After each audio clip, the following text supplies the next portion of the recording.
પોલીસનો કોઈ ભય જ ન રહ્યો હોય તે પ્રકારે પોલીસ પર હુમલાની કે મારામારીની ઘટનાઓ સામે આવતી હોય છે। તેવામાં રાજકોટમાં જાહેરમાં એવી ઘટના બની કે એક મહિલાએ મહિલા પોલીસ કર્મીનો કાટલો પકડીને લાફા ઝીકી દીધા। વિગતે વાત કરીશું શું હતી ઘટના અને શા માટે બે મહિલાઓ જાહેર રોડ વચ્ચે મારામારી કરી રહી હતી।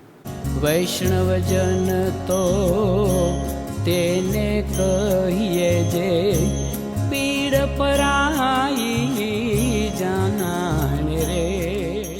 નમસ્કાર, નવજીવન ન્યૂઝમાં આપનું સ્વાગત છે। હું છું જયંત દાફડા। વાહન જ્યારે નો પાર્કિંગમાં હોય અને તે વાહનને જ્યારે ટ્રાફિક પોલીસ દ્વારા ટોઈંગ કરી લેવામાં આવતું હોય છે ત્યારે અનેકવાર વાહન ચાલક દ્વારા પોલીસ કર્મીઓ જોડે માથાકૂટ થતી હોય છે અને આવી ઘટનાઓ ભૂતકાળમાં અનેકવાર સામે આવી છે। કેટલીક વાર તો વાહન ચાલકો જોશમાં આવીને પોલીસ કર્મીઓ પર હુમલો પણ કરી દેતા હોય છે।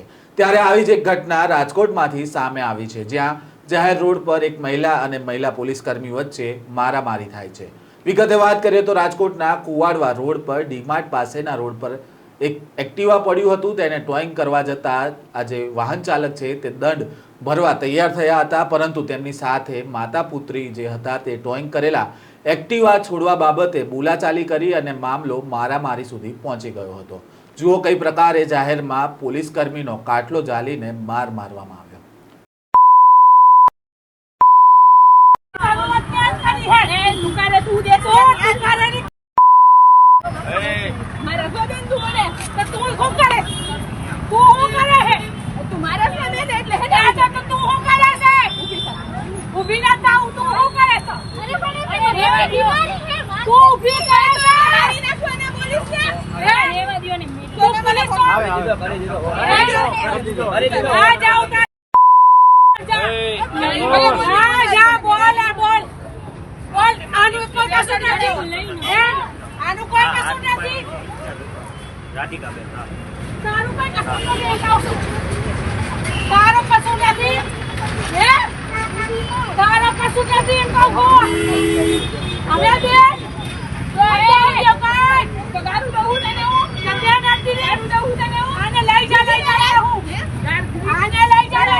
આ બનાવ અંગે રાજકોટ ટ્રાફિક શાખામાં એએસઆઈ તરીકે ફરજ બજાવતા રાધિકાબેન મકવાણાએ બી ડિવિઝન પોલીસ મથકમાં ફરિયાદ નોંધાવી છે અને ફરિયાદમાં જણાવ્યું છે કે તેઓ ગઈકાલ સાંજના 5 વાગ્યાથી ટ્રાફિક શાખાના ટોઈંગ વાહનમાં ફરજ પર હતા। આ દરમિયાન કુવાડવા રોડ પર ડીમાર્ટ પાસે એક એક્ટિવા ટોઈંગ કરી હતી ને તે દરમિયાન આ એક્ટિવાના ચાલક સેજલબેન ત્યાં આવી ગયા હતા ને તેની સાથે અન્ય બે મહિલાઓ પણ હાજર હતી ને સાથે હતી ફિરોઝા બાનુએ। તેમણે એક્ટિવા નીચે ઉતારવાની વાત કરી હતી અને બોલાચાલી કરી હતી। ત્યારબાદ મહિલાએ પોલીસ પર હુમલો કરીને ગાળો ભાંડી હતી। આમ રાજકોટમાં ટોઈંગ કરેલા વાહનને ઉતારવા માટે થઈને માતા પુત્રી દ્વારા એક મહિલા પોલીસ કર્મી પર હુમલો કરવામાં આવ્યો હતો। વધુ સમાચારો સાથે ફરી મળીશું, ત્યાં સુધી નવજીવન ન્યૂઝ સાથે જોડાયેલા રહેજો।